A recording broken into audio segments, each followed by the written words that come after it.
We've only had 4 game weeks and so much has already changed in the land of FPL. So today I'm taking you through a wildcard draft. We're going to have a look at generally the players I think you should be looking to target. So even if you're not on wildcard, this is what the team is I think you should be building towards over the next few weeks.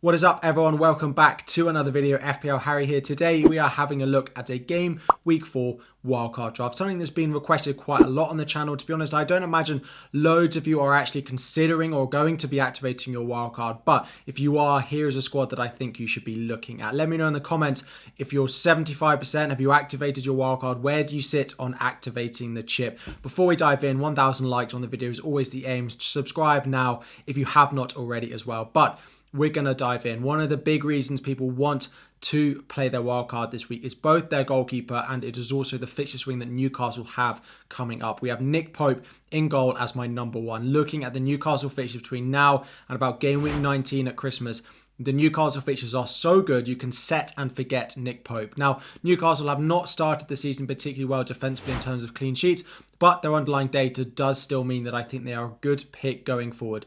Pope at 5.5 might be a little bit more expensive, but because I think he's a good keeper just to play every single game week between now and Christmas pretty much, I'm happy to pay that price for him. Now, to go alongside him, I have picked Areola as the best backup. There is a very small chance, although I don't think it will happen and Turn is in my own team, there is a chance that their new Greek goalkeeper might come in and be number 1 choice at Nottingham Forest. However, I'm pretty certain Areola is going to keep the position given how well he has started the season. So he's 4.1. He can play some weeks depending on the fixture he has, but generally it will be Pope playing every single week. Moving into defence now, and we've gone with a lot of mid-priced options. The expensive options that we have in here is Kieran Trippier. I do think with the Newcastle fixture run that he is going to get back to his best. He is still creating a lot of chances. He is still on a lot of set pieces as well. So I do think that 6.5 million is a price that is worth paying for him. If you don't have the money in the bank or you want to upgrade elsewhere, I do still like Fabian Schär at 5 million and Botman at 4.5 million. In my team, because I don't have the flexibility of what you get on a wild card, I'm considering actually going with Schär and Botman and not going with Trippier because I don't quite have the funds. But if I was a wild card, I think I'd find a way to get Trippier in. Looking elsewhere in defence, the next most expensive is Purvis Estupiñán of Brighton. The Brighton fixtures don't look that great, but his attacking threat means I do still want to hold him because I think he's a good long-term hold. With the squad depth you have in defence in this draft, it allows you to bench Estupiñán for the majority of the upcoming game week. You can play him in game week 6 when he does have Bournemouth at home, but apart from that, he's a great hold and he is so attacking and still one of the best defenders in the game. Then the 3 cheap options that we've got in here. We've gone with Rico Henry of Brentford, still really impressed with them. Plus, I really like how Rico Henry gets up that left-hand side, the attacking threat that he does have. All 3 of these cheap options are good defences, but they also have a lot of attacking potential to go with them. We've seen that with Matty Cash, 4.6 million at Aston Villa, playing right mid in some of their games over some of their starting midfielders in the likes of Leon Bailey, who's actually been on the bench.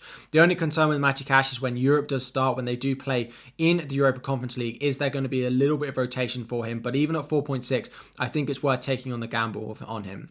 And the final cheap defender we've got is Udogie of Spurs, 4.7 million. He has risen in price, but I do still think it's worth going on him.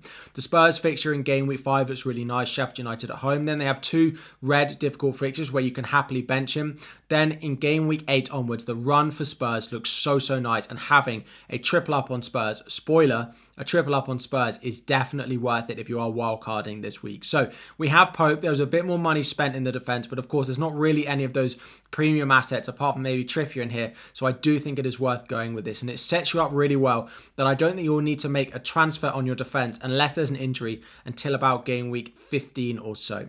Moving into midfield. Now, this is where you can maybe be a little bit more aggressive because you don't need your transfers on goal or in the defensive part of your team. We have dropped all Arsenal midfielders, but we'll talk about why in just a moment. Diaby and the Aston Villa team look really great. I haven't got Ollie Watkins in here. I think Diaby at a cheaper price offers a great alternative to him, and the fixtures coming up look really nice, particularly as I said with Matty Cash from game week 8. The fixtures start to swing really nicely. Of course, he's partnered with a second mid-price midfielder in Brian Mbeumo. For me, the best asset, the most value asset in the game at the moment. He has to be in your wildcard draft.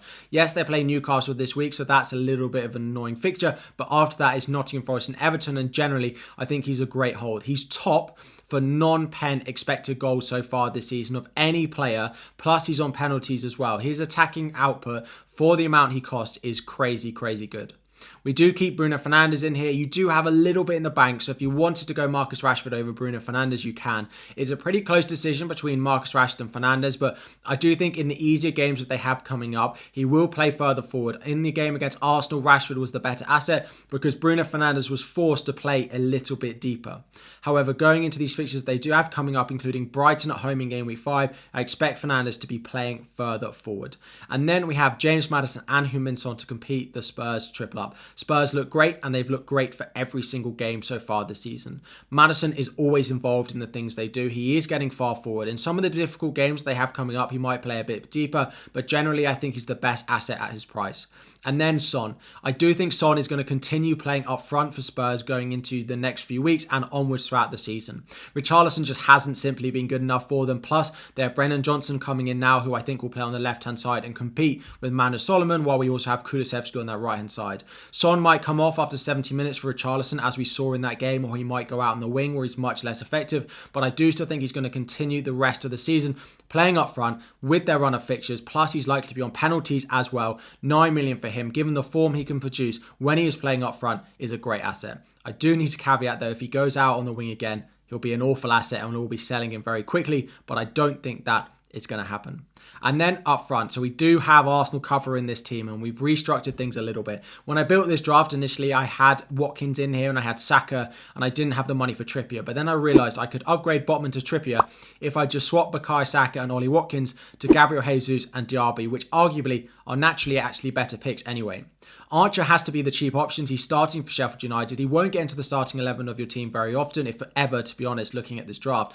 But it allows you to have a really strong bench option from a starting striker at a team that actually look like they can score some goals. And Archer looks like he's definitely going to be involved. So for me, he's essential if you're wildcarding.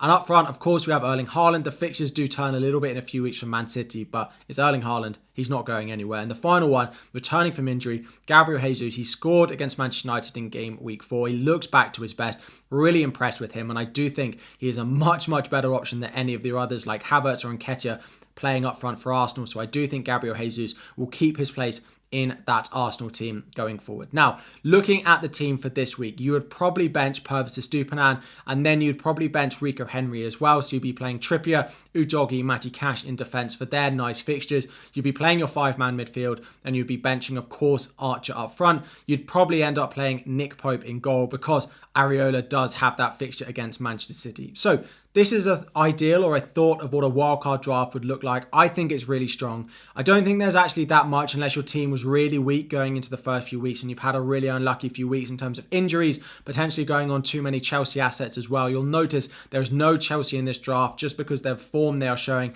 I don't really think it's worth it. The other ones, there's no Liverpool in here as well. Still not sure exactly who's going to start in that front three alongside Mo Salah. If I knew Darwin was going to start, if I knew Diaz was going to start, or Jota or Gakpo was going to start every week, then great. Salah is a good asset, but he's not exploding enough. I'll reconsider going for him in Game Week 9 when their fixtures start to look a little bit better. Same with Trent, but right now I don't think it's worth compromising the 15-man squad that I've put together here in order to go and bring in any Chelsea assets or in order to go and bring in any Liverpool assets. The final ones you might want more of are Manchester City. Defensively, I don't think their rotation in their defence is worth trying to get because of how much they rotate and actually how little attacking threat their defenders have. In midfield, Phil Foden isn't explosive enough at the moment. He isn't nailed enough with the Champions League coming up as well to try and displace any of these midfielders. The only one you could go with potentially is Julian Alvarez over Gabriel Jesus, but I do like the upcoming fixtures for Arsenal and I feel like Jesus is more nailed than Alvarez is at the moment. So that's a 15-man squad and a little bit of an explanation of some of the players that I've missed. I'm sure you're going to question me about them in the comment section down below. Again, it is the international break, but we are slowly creeping closer to the start of Game Week 5 again and FPL being back on our minds every single week. If you're wildcarding, I hope you like the squad. If you're not wildcarding, I hope it's a food for thought about what you should do with your team as well. Like the video if you haven't already as well. Drop any questions you have about your team in the comment section down below. I'll do my best to answer all of them before the Game Week 5 deadline, as I always do. Trying to get through all of your comments recently has been tough, but I'll do my best, particularly those ones who are left by the notification squad as well. Like the video if you haven't already. Subscribe to the channel as well. Thank you so much for watching, and I'll be back again very soon.